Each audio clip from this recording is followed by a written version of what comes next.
Paz do Senhor, irmãos. Amém. Amém. Glória a Deus. Eu gostaria que você se colocasse de pé. Nós vamos ler uma palavra que nós lemos no final de semana aqui. Acredito que foi o irmão André que leu.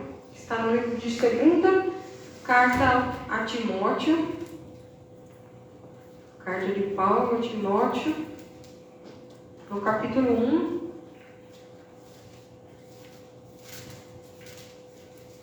Segunda carta de Paulo a Timóteo, capítulo 1, a partir do versículo 6. Amém? Amém. Glória a Deus. Diz assim, a partir do versículo 6: Por essa razão venho lembrar-lhe que reavive o dom de Deus que está em você pela imposição das minhas mãos. Porque Deus não nos deu espírito de covardia, mas de poder, de amor e de moderação. Portanto, não se envergonhe do Evangelho do nosso Senhor, nem do seu prisioneiro que sou eu. Pelo contrário, participe comigo dos sofrimentos a favor do Evangelho, segundo o poder de Deus, que nos salvou e nos chamou com uma santa vocação, não segundo as nossas obras, mas conforme a sua própria determinação e graça, que nos foi dada em Cristo Jesus antes dos tempos eternos, e manifestada agora pelo aparecimento do nosso Salvador, Cristo Jesus. Ele não só destruiu a morte, como trouxe à luz a vida e a imortalidade mediante o Evangelho. Amém? Esse Jesus que foi ousado, esse Jesus que venceu todas as coisas. Mais ousadia do que todo sofrimento foi de, sendo Deus, vir aqui viver como nós e vencer como ser humano. Amém? Amém. Ele não venceu sendo Deus, ele venceu sendo como um de nós, para nos mostrar que nele nós conseguimos, que nele nós não temos espírito de covardia, mas de amor, de equilíbrio. O Senhor nos chamou, amém? E nesse tempo tão incomum que nós estamos vivendo, o Senhor trouxe no meu coração essa necessidade de nós estarmos com Ele, apesar dos resultados, apesar das circunstâncias. Nós cremos que nós vamos estar com Ele, aonde a luta se travar. E eu gosto desse louvor, eu lembro sempre do dia do meu batismo, foi cantado ali no dia que eu me batizei há 15 anos atrás. E ele fala que nós guerreiros estamos nos preparando para a grande luta, porque o Jesus, o nosso capitão, está nos levando avante, está levando mais perto do dia que nós venceremos a luta aqui na terra, amém? Por isso nós não podemos ter medo ou covardia, mas lutar com ousadia na presença do Senhor. E eu gostaria que você fechasse os teus olhos. Vamos fazer essa oração. Pai amado, nós te agradecemos por ter sido escolhido, Senhor, para te representar nesse tempo. Nós te agradecemos porque o Senhor tem nos chamado, o Senhor tem nos preparado, Pai, dia após dia, para aquilo que será os momentos que antecederão a sua volta. E nós te agradecemos por viver esse tempo, por estarmos aqui, Senhor. Que o Senhor continue nos preparando e nos capacitando para termos a ousadia do Teu Espírito, para termos a moderação e o amor, Senhor, do Teu Espírito. Que nós possamos viver, Senhor, aquilo que o Senhor preparou para nós. Viver a causa do Evangelho que o Senhor conquistou para nós, Senhor. Com alegria na Tua presença, independente das circunstâncias. Assim como Paulo, que mesmo preso, esteve até o final e pode dizer no final da sua vida que guardou a sua fé na Tua presença, Deus. Então nos ajuda nessa luta em nome do Senhor Jesus. Amém? Glória a Deus. E nós vamos dizer, nós como guerreiros estamos nos preparando para a grande luta. Glória a Deus. Os guerreiros se preparam para a grande luta. É Jesus o capitão, avante os levará.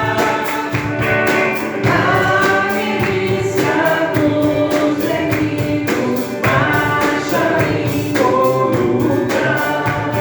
Certa que a vitória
mais do que nunca, mas nós não vamos retroceder, nós não somos os que retrocedem, amém?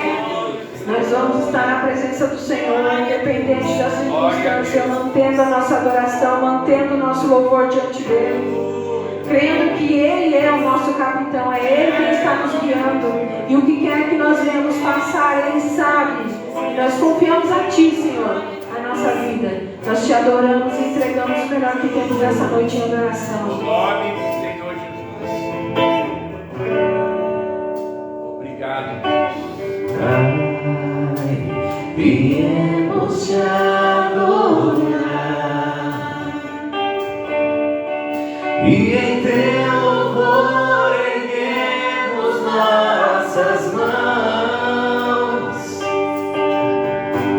pois muitas maravilhas temos visto em nosso meio e o teu poder tens demonstrado a nós. Sei que aqui presente estás,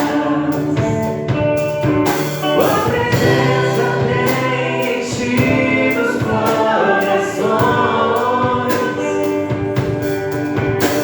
com teu amor tão grande inundaste nossas vidas, e a vitória já podemos declarar. Pai, viemos pra te adorar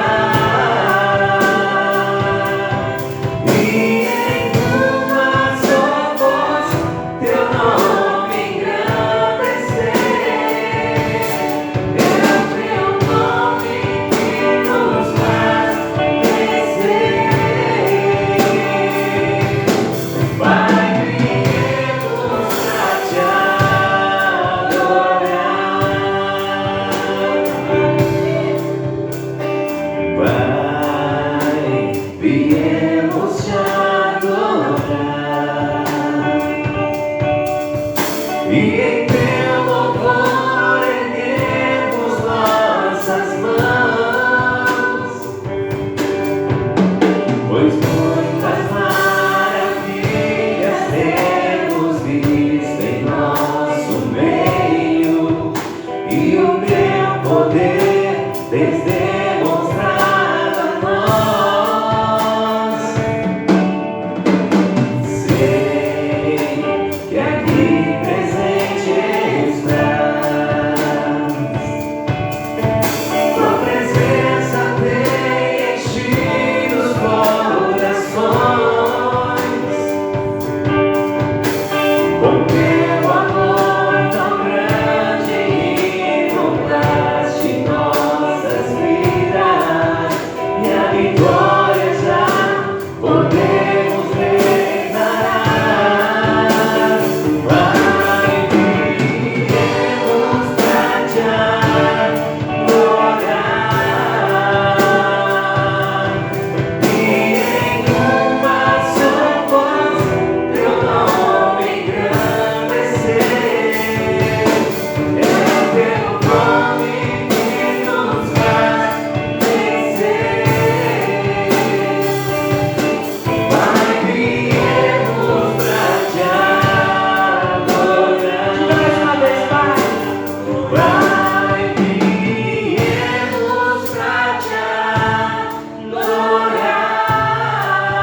escolhidos para estar aqui ouvindo a sua voz nessa noite, Senhor. Então nós clamamos, fala no nosso coração.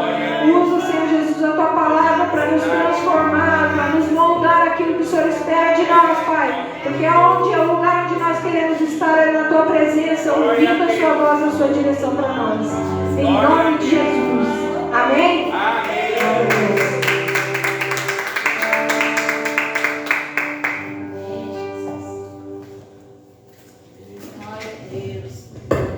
Glória a Deus. Vamos meus irmãos com a paz do Senhor. Amém. Glória a Deus por mais essa oportunidade de estarmos juntos para louvar o nome do nosso Deus e meditar na sua palavra. Abra sua Bíblia no livro de Lucas, o Evangelho que escreveu Lucas, capítulo 9.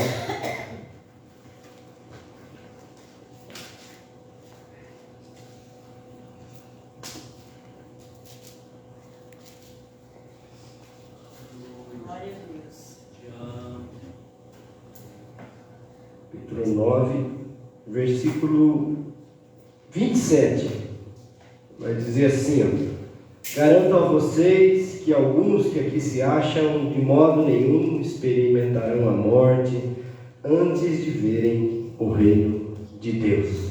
Amém? Esse texto aqui, irmãos, eu sempre fiquei muito inculcado quando eu lia esse versículo. E Jesus está, depois de ouvir a confissão de Pedro, dizendo que ele é o Cristo, e depois de ele dizer que se alguém quiser ir após ele, era para negar-se a si mesmo e tomar a cruz e segui-lo. E depois ele fala algumas palavras com relação àqueles que se envergonham do seu nome, aqueles que se envergonham da palavra de Deus. E também fala de que adianta um homem ganhar o mundo inteiro e perder a sua alma. E nesse versículo 27 ele diz: garanto a vocês que alguns que aqui se acham de modo nenhum experimentarão a morte antes de verem o reino de Deus. E há algumas interpretações para esse versículo, que há quem diga que seria esse momento logo em seguida que eles iriam para o Monte da Transfiguração e Jesus ia transfigurar-se diante deles, de 3 deles, que é Pedro, Tiago e João. Há quem diga que essa vinda do reino e essa visão do reino de Deus seria a morte e a ressurreição de Jesus. E há quem acredite que essa vinda e essa visão do reino de Deus seria no dia de Pentecostes, o dia que o Espírito Santo foi derramado e os discípulos experimentaram e viram ali a glória de Deus e receberam dessa glória. E outro versículo que me chama a atenção é lá de João, no capítulo 21, que quando Jesus fala com Pedro, ele vai dizer assim: tu me amas? Então apacenta os meus cordeiros, apacenta as minhas ovelhas. E Pedro vê João saindo e Pedro faz uma pergunta para Jesus: e esse aí, o que será? E Jesus fala para ele assim: e se eu quiser que ele não morra até que veja o reino de Deus? E se a gente for pensar, esse homem, João, foi um dos privilegiados, porque ele viu toda a glória do reino vindouro na visão do Apocalipse. Então, eu acredito que esse que viu o reino foi João, o apóstolo amado, porque ele não experimentou a morte até ter todas aquelas visões, até receber todas aquelas revelações. E o reino de Deus é um reino começado em Jesus, mas que a sua plenitude só se dará naquele dia, na glória eterna, quando Jesus Cristo voltar e levar a sua igreja para estar com Ele. Então é maravilhoso a gente pensar que esse reino é possível experimentar um pouco dele aqui, mas que a sua plenitude ainda está por vir. Se é maravilhoso sentir a presença de Jesus, se é maravilhoso sentir o Espírito Santo, se é maravilhoso mover os dons espirituais, você imagina o dia que Cristo soar, os anjos soaram a trombeta, Cristo nos chamar e nos atrair até eles, e nós desfrutarmos desse reino em sua plenitude. Então é maravilhoso a gente pensar sobre isso. E ele não experimentou a morte até que ele viu a glória do reino vindouro.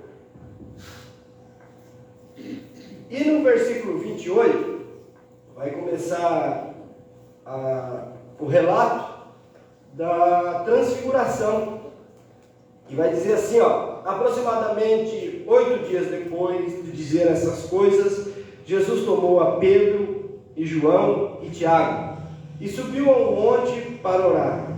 Enquanto orava, a aparência do seu rosto se transformou, e suas roupas ficaram alvas e resplandecentes como o brilho de um relâmpago. Surgiram 2 homens que começaram a conversar com Jesus. Eram Moisés e Elias. Apareceram em glorioso esplendor e falavam sobre a partida de Jesus, que estava para se cumprir em Jerusalém.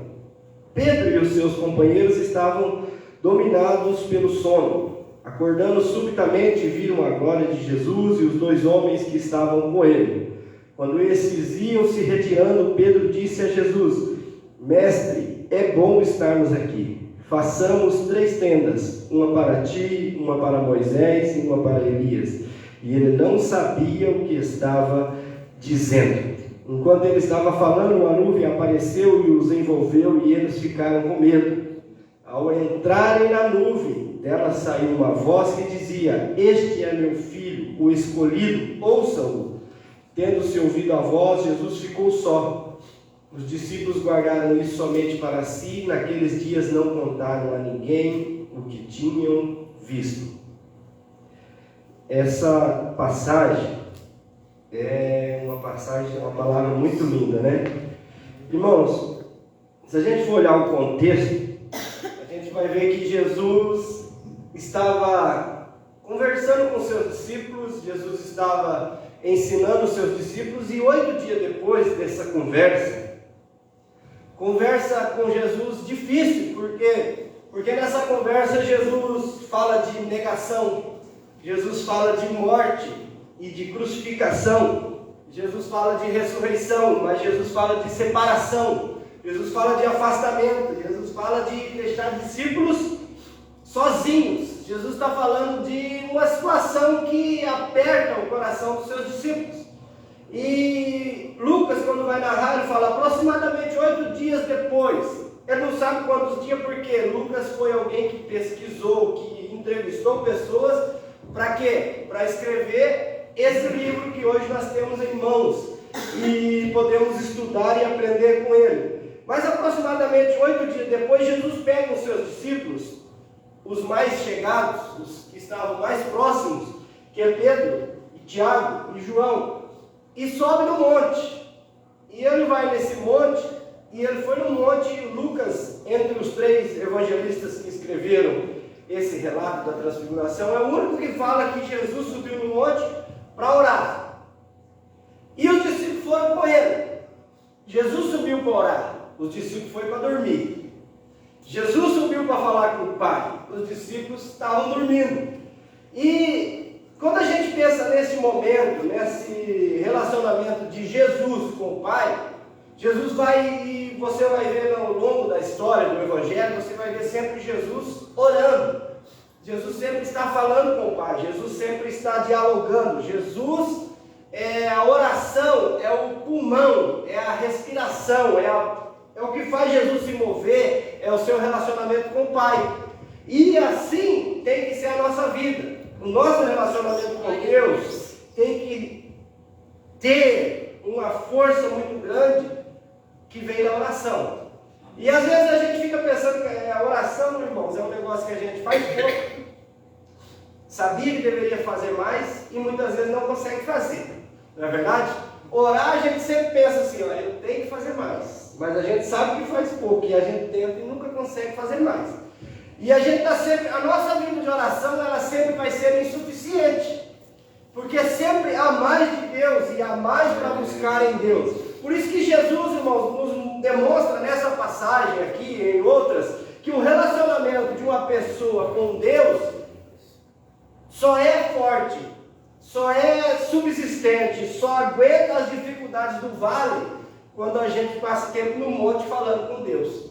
A oração é que sustenta o ministério. E é interessante pensar aqui que quando a gente pensa em oração, a gente pensa em Jesus subindo no monte, a gente pensa em espiritualidade. A espiritualidade de uma pessoa, às vezes, se ela for só do monte, mas subir no monte e orar e buscar a Deus, mas no monte não tiver entendimento, acontece o que aconteceu com os discípulos. Os discípulos estavam no monte com Jesus, eles experimentaram algo sobrenatural, que eles viram o rosto de Jesus transfigurado.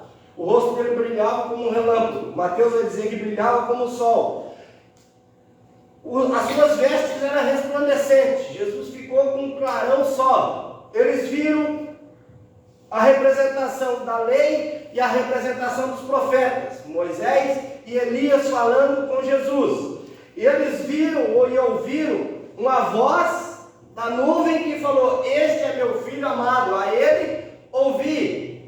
E eles no monte, mesmo experimentando tudo isso, eles não entenderam nada do que estava acontecendo. A dificuldade desses discípulos ainda era reconhecer quem é Jesus, reconhecer o seu poder, reconhecer da onde ele veio e por que ele veio e para que ele veio. E quando Jesus, irmãos, está falando com os discípulos há 8 dias atrás, ele está falando da cruz, ele está falando do sofrimento, porque relacionamento com Deus baseia-se na oração, e o relacionamento de Jesus com Deus baseava-se na oração e no propósito. Jesus não morreu na cruz por um acaso. Jesus não morreu na cruz porque Judas o entregou por 30 moedas. Jesus não morreu na cruz por causa da inveja dos fariseus. Jesus não morreu na cruz por causa que Pilatos lavou a mão. Jesus morreu na cruz porque ele veio para isso. E é difícil para um discípulo de Jesus entender isso. Ainda que ele suba no monte com Jesus, pode ser que ele esteja no monte com Jesus e não tenha relacionamento com Jesus e com o Pai. Ainda que eles estavam próximos de Jesus, eles não entenderam o propósito de Jesus. Então, a espiritualidade nossa, irmãos, é muito bom, é muito bonito, é muito glorioso quando a gente sente a presença de Deus e a gente é tocado e a gente é tomado. Mas tudo isso tem que vir acompanhado de entendimento. Porque quem não entende, não desfruta. É o que aconteceu com aquele eunuco que estava vindo de Jerusalém, em Atos capítulo 8, e ele estava lendo Isaías 53, que diz: quem deu crédito à nossa pregação, a quem foi revelado o braço forte do Senhor, porque ele foi levado como ovelha, e ele está lendo esse texto, e Deus manda o Filipe, correndo lá da carroça, falar com ele, e o Filipe faz uma pergunta simples: entendes o que você lê? E ele falou assim: eu não entendo, porque não tem quem me explique.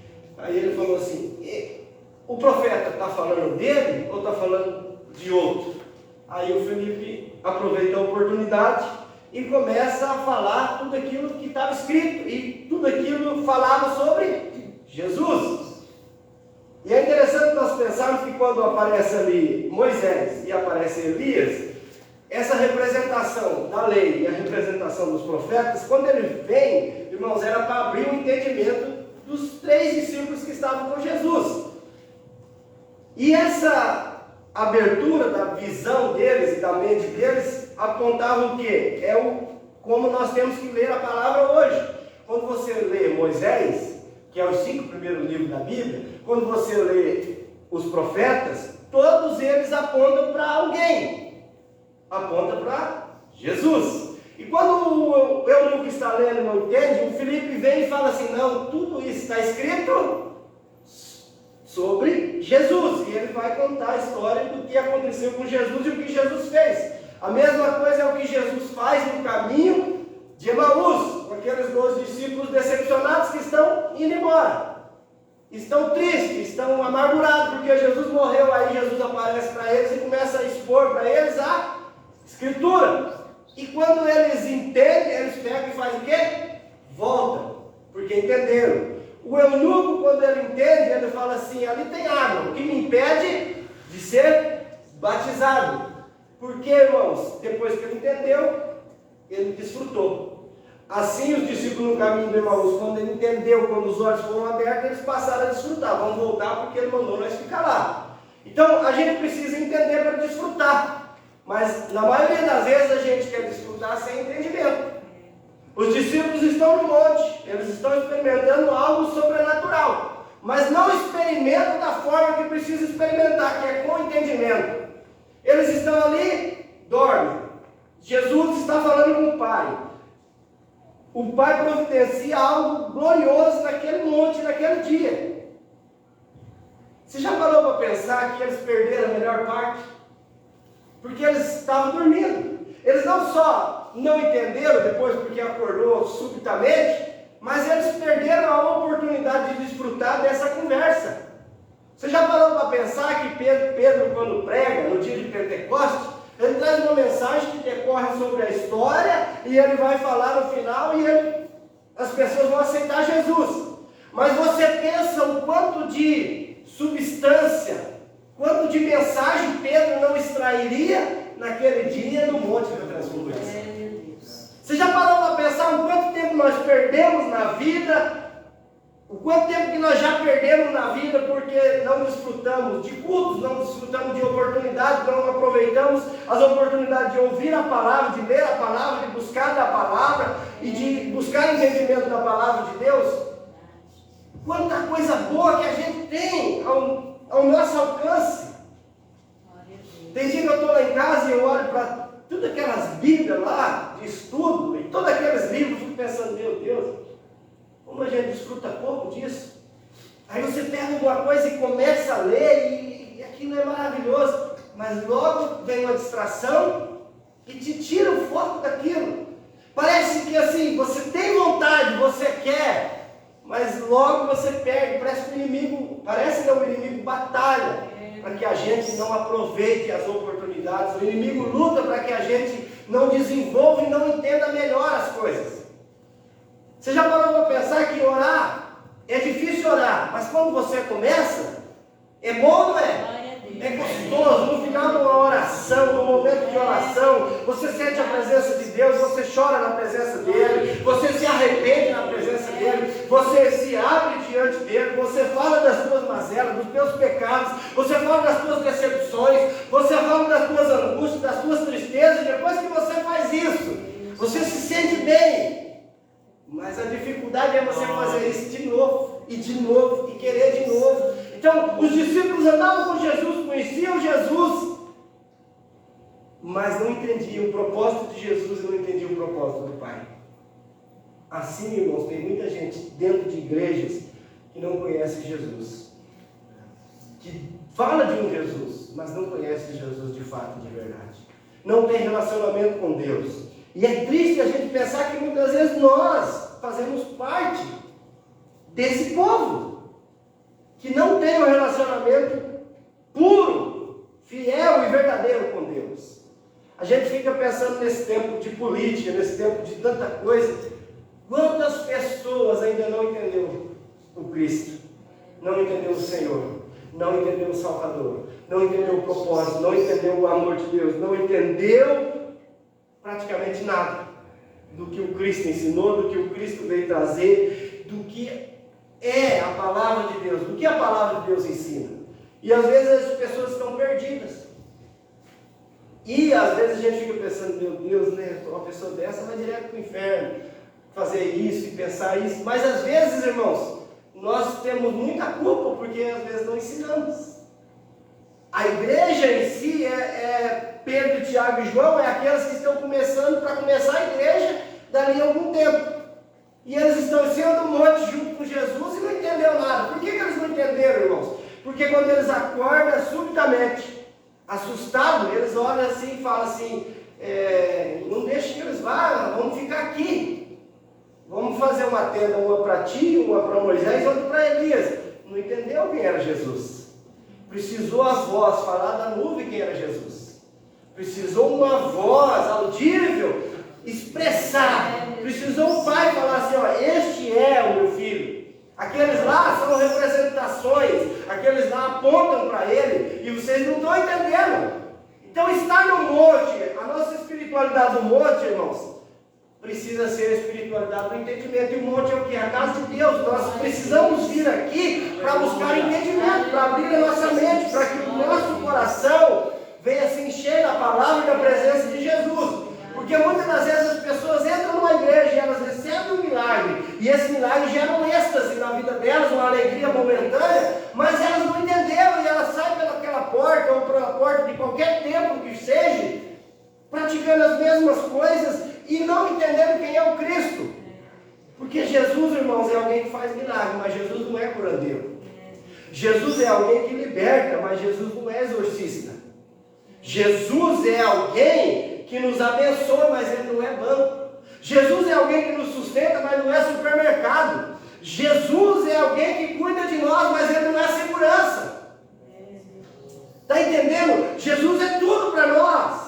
Ele é pão, Ele é água, Ele é pasto, Ele é descanso, Ele é vida, Ele é tudo isso. Mas viver acreditando ou sem entender o que Jesus é de fato e de verdade, é estar no monte e olhar para Moisés e Elias e falar assim: vamos fazer uma tenda, Jesus.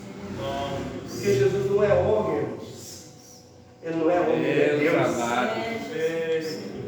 Ele não é homem, Ele é Deus. E por isso que quando a voz vem, a nuvem envolve eles, e a voz fala, e eles abrem os olhos e não vê mais ninguém, só Jesus. Porque, irmãos, os momentos da nossa vida, há momentos na nossa vida que tudo tem que desaparecer e nós temos que viver só Jesus. A nossa vida de adoração tem que ser centralizada em Jesus. Subir no monte, vir para a igreja e não ter Jesus no centro não é uma adoração correta.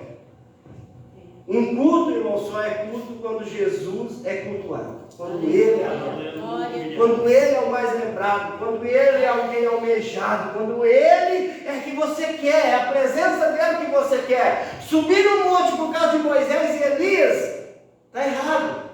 Querer fazer tenda para Moisés e para Elias está errado. O único lugar, o único que tem que ter lugar na nossa vida, na nossa casa, na nossa igreja, no nosso trabalho, tem que ser o Cristo. Aleluia. O Filho do Deus vivo. Aquele para quem Moisés aponta, aquele para quem Elias aponta, aquele para quem o Pai aponta. O próprio Deus falou: este é meu filho. A Ele ouvi. Irmãos, e o que Moisés e Elias vêm fazer ali? Vêm falar do propósito de Jesus. Então, o nosso entendimento é tardio porque às vezes a gente está com sono, a gente está dormindo. Às vezes os nossos olhos estão pesados. Pedro, Tiago e João demoram para entender porque eles estão no monte com Jesus, mas eles dormem na hora melhor. É a hora que eles vão falar sobre o propósito. Você já parou para pensar que Moisés ele está falando que Jesus ia passar dali uns dias? Isso que Jesus tinha acabado de falar para eles há 8 dias atrás. Ó, eu vou ser entregue na mão dos homens, e eu vou sofrer, e eu vou ser crucificado, mas eu vou ressuscitar no 3º dia. Passe-se 8 dias, irmãos. Está lá Moisés e Elias falando a mesma coisa para Jesus, e os discípulos têm o privilégio de ouvir, mas os seus olhos estão pesados. Eles estão com sono. Apareceram em glorioso esplendor e falavam sobre a partida de Jesus. Partida, a palavra usada aqui no grego, no original, é êxodos.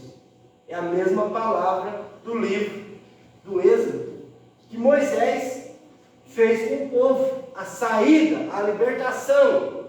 Então a partida de Jesus vai trazer o quê? Libertação. Libertação. E o povo, os discípulos estão ali, mas não entendem. Estão juntos, mas não desfrutam. Por quê? Porque o entendimento deles é tardio. E quanto mais a gente demora para entender, mais a gente demora para desfrutar. Quanto mais a gente demora para pegar a visão. E é interessante nós pensarmos, irmãos, que Jesus falou, como eu disse, tudo aquilo que Moisés e Elias veio falar. Ó, vai para Jerusalém, Jerusalém vai sofrer, vai acontecer isso, isso e isso. Jesus estava falando, olha, vai acontecer isso, isso e isso. Passa 8 dias, tem culto de novo, agora no monte, já não é mais lá embaixo.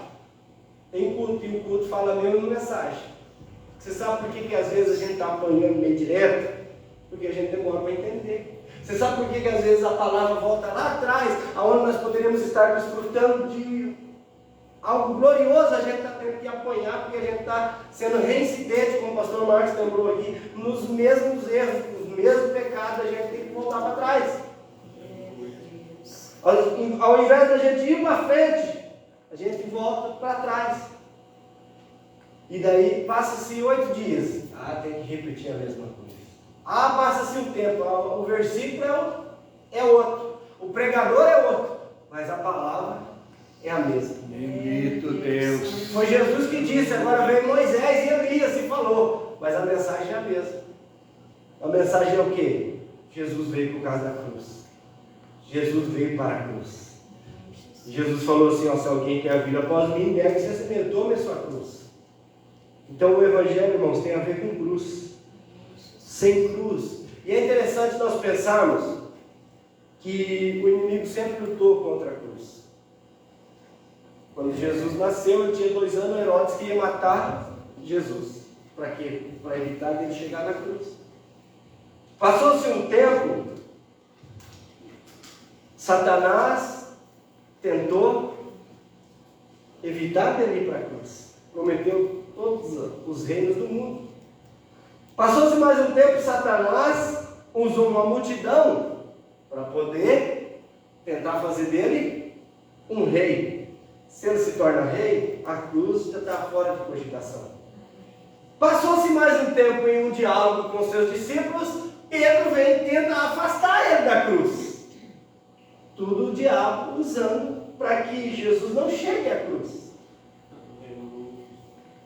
Quando Jesus está pendurado na cruz, os judeus falam assim: desça daí e nós creremos em ti. Então, até quando Jesus está na cruz, ele está sendo tentado a deixar a cruz. E é interessante nós pensarmos, porque se Deus desce da cruz, nós desceríamos ao inferno.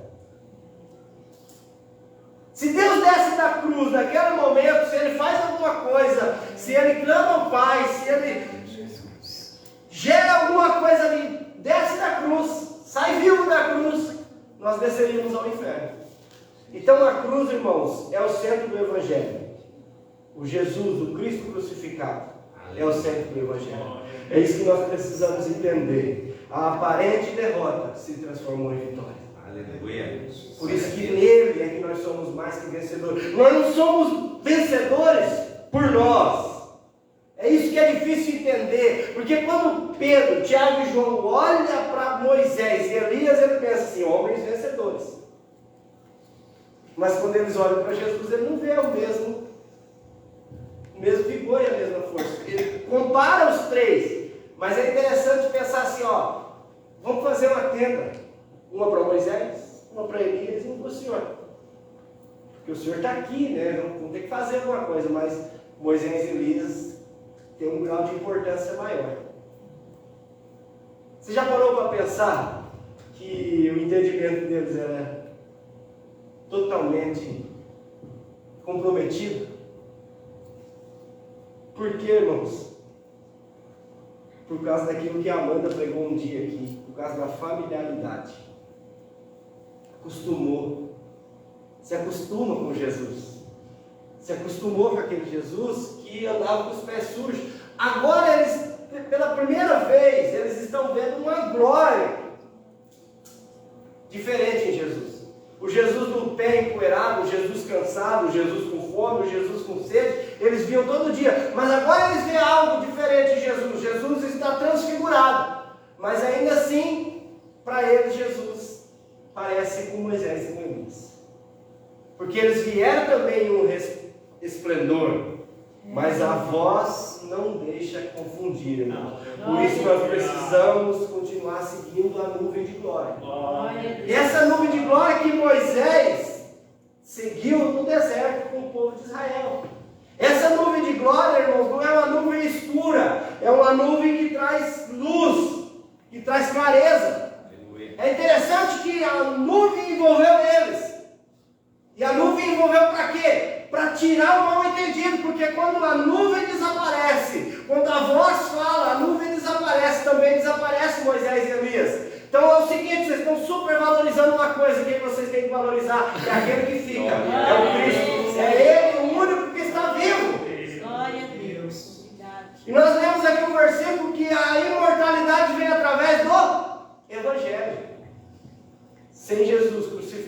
sem Jesus ressuscitado, não tem imortalidade, não tem vida eterna. Espírito de Deus.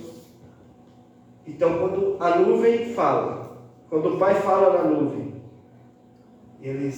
quando eles abrem os olhos, só vê Jesus. Porque Obrigado, Senhor. Moisés e Elias passou, eles apontaram, mas Jesus permanece.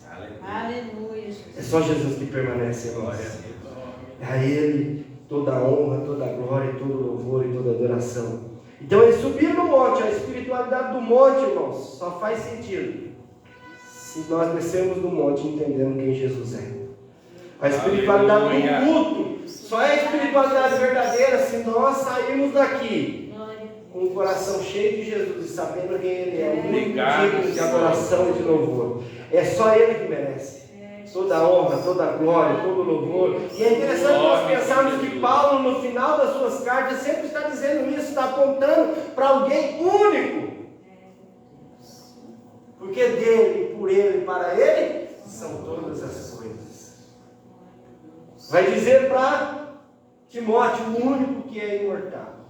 Ele vai dizer aos romanos, ele vai dizer aos colossenses, que o esplendor da sua glória, da glória do Pai, habitava nele. O escritor aos Hebreus vai dizer assim, antigamente, vocês ouviram, os seus pais ouviram os profetas, ouviram a lei, mas nos últimos tempos Deus revelou através do Filho. O apóstolo João vai dizer assim, ninguém jamais viu a Deus, mas o Filho unigênito do Pai o tornou conhecido. Quando a voz está dizendo assim, este é meu Filho amado, é nele que eu tenho prazer, é ele que vocês têm que ouvir, ele está falando, ele sou eu e eu sou ele. Eu aponto para ele e ele aponta para mim. Este é meu Filho amado, a ele ouvi. Este é meu Filho escolhido, ouçam-o. E tendo ouvido a voz, Jesus ficou só. E lá em Mateus, capítulo 17, eu quero ler com os irmãos, que a nossa adoração tem que estar centrada em Jesus, e a nossa adoração, irmãos, não pode ser baseada no medo. A nossa adoração a Jesus e ao Pai tem que ser baseada em quem Ele é. Capítulo 17, no versículo 7. Versículo 6 vai dizer assim, ouvindo isso, os discípulos prostraram-se com o rosto em terra e ficaram aterrorizados. Ouvindo isso, os discípulos prostraram-se com o rosto em terra e ficaram aterrorizados. Qual que é a reação diante da voz de Deus? Se prostraram e ficaram aterrorizados. A reação deles é a mesma do povo de Israel na beira do monte, em volta do monte, quando Deus fala assim, Moisés, reúne o povo, que eu vou falar com o povo hoje. Manda eles se santificar, manda eles não chegar muito perto, manda cada um fazer isso, isso e isso. Mas quando a voz começou a trovejar, quando o monte começou a tremer, o povo ficou com medo. Eles falaram assim, fale você conosco, Moisés, e não fale Deus, porque senão nós vamos morrer. Quando Pedro, Tiago e João ouvem a voz da nuvem, eles falam assim, nós vamos morrer. Eles se prostraram, não para adorar, se prostraram de medo. Nós não queremos ver.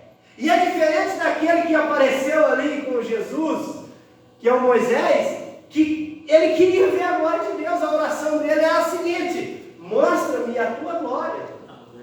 Eu quero ver a tua glória, eu quero ver a tua face, eu quero ver o Senhor de perto.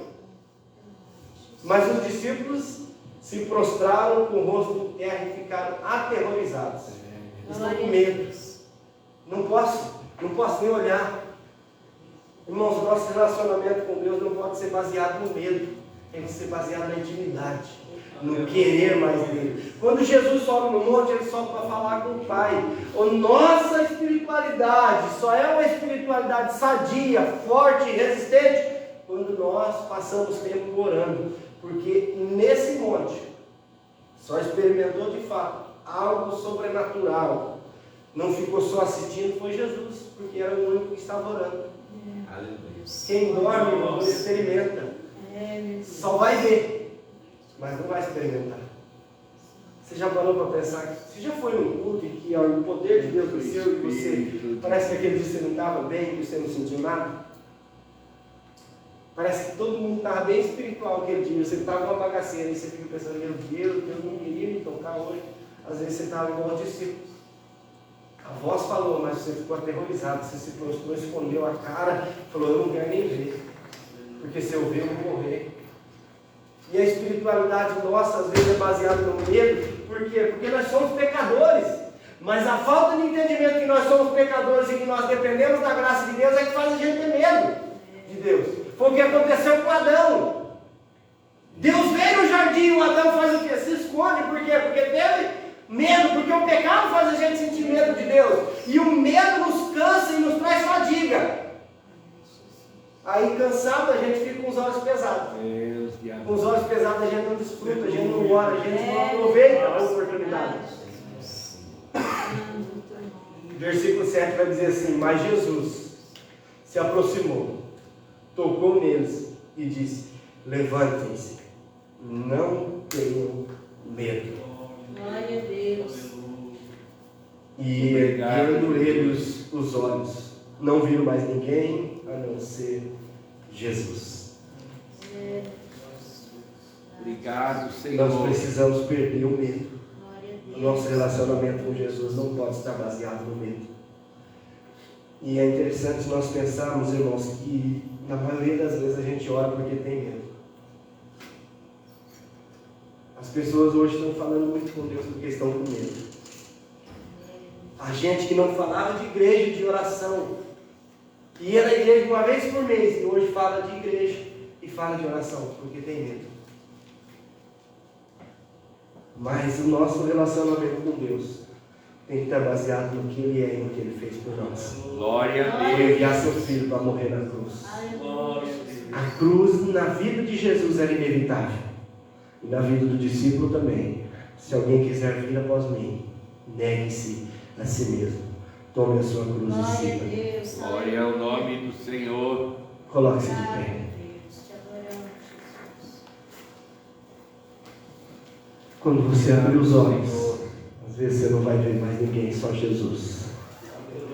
A espiritualidade é sadia quando nós só vemos Jesus. E quando você vê Jesus, você não só fica no monte com Ele, mas você desce do monte, Glória a Deus. acompanhado com Ele. Porque, irmãos, a espiritualidade do monte, ela é boa quando ela é acompanhada de entendimento. E os discípulos saíram dali, acompanhados de entendimento e acompanhados de Jesus. Demorou para entender, mas eles entenderam que Jesus é Deus. E que Deus é Jesus. Eles desceram do monte acompanhados de Jesus. Assim nós não precisamos ter medo, porque Jesus está conosco. Glória a Deus. A voz falou na nuvem, e a voz é a voz do Pai. E a voz do Pai diz assim: ó, vocês precisam ouvir a Jesus. Glória a Deus. Nós precisamos ouvir o que Jesus fala. E o que Jesus disse, Ele falou assim: eu estarei com vocês todos os dias até a consumação dos séculos. Então feche os seus olhos, e quando você abrir, você só vê Jesus. Porque Ele estará sempre do seu lado. Ele estará sempre com você. Porque Ele é fiel. E a Bíblia diz que Ele vela por sua palavra para cumprir. Passarão os céus e a terra, mas a sua palavra não passará. A palavra de Jesus é viva, a palavra de Jesus é fiel, a palavra de Jesus é eficaz, a palavra de Jesus não volta vazia, a palavra de Jesus enche o nosso coração. Nós precisamos viver uma espiritualidade baseada no entendimento dessa palavra, e essa palavra é o Verbo vivo que desceu do céu, e Ele está conosco. Ele não nos desampara, Ele não nos deixa, Ele estará sempre conosco. E essa tem que ser a nossa fé, a nossa esperança, essa tem que ser a nossa vida, essa tem que ser a nossa oração. Não por causa do medo, mas por causa do amor que nós temos por essa presença santa, fiel e poderosa. Porque só experimenta Algo maravilhoso de Deus. Quem sobe no monte, quem vai ao templo para falar com Deus e ouvir a sua voz falar conosco. Pai, nós te adoramos. Te agradecemos, Senhor, por essa oportunidade, por esse privilégio lindo e maravilhoso de estarmos na tua casa, de adorarmos ao teu nome, de ouvirmos a tua voz, Senhor, meu Deus, que nos guia, que nos ilumina, que nos ensina, que nos traz esperança, que nos traz vigor, que nos traz saúde espiritual. Ajude-nos, Senhor, a ter entendimento para podermos desfrutar da tua graça. Ajude-nos a ter entendimento para desfrutar do teu poder. Ajude-nos a ter entendimento para desfrutar da tua glória, para experimentar o melhor que o Senhor tem para a tua igreja. Ajude-nos, Senhor, meu Deus, a descer no monte, cheio de poder, cheio de virtude, cheio de entendimento, cheio da tua graça, Pai. Porque estar aqui só vale a pena se carregarmos a tua presença conosco. Por isso nós clamamos, fica conosco, continue nos tocando, continue falando conosco, continue nos abençoando, continue nos guiando, Senhor. Pai, em nome de Jesus nós queremos experimentar mais de Ti, mais e mais de Ti a cada dia. É o que nós te pedimos, Senhor, e te agradecemos. Ajude-nos, Senhor, a entender. Amém e amém. Que o grande amor de Deus, a graça e a paz de nosso Senhor e Salvador Jesus Cristo, a comunhão e a consolação do Espírito Santo de Deus esteja sobre a vida de todos nós, não só agora, mas para todos sempre. Todos que amam o Senhor Jesus podem dizer amém.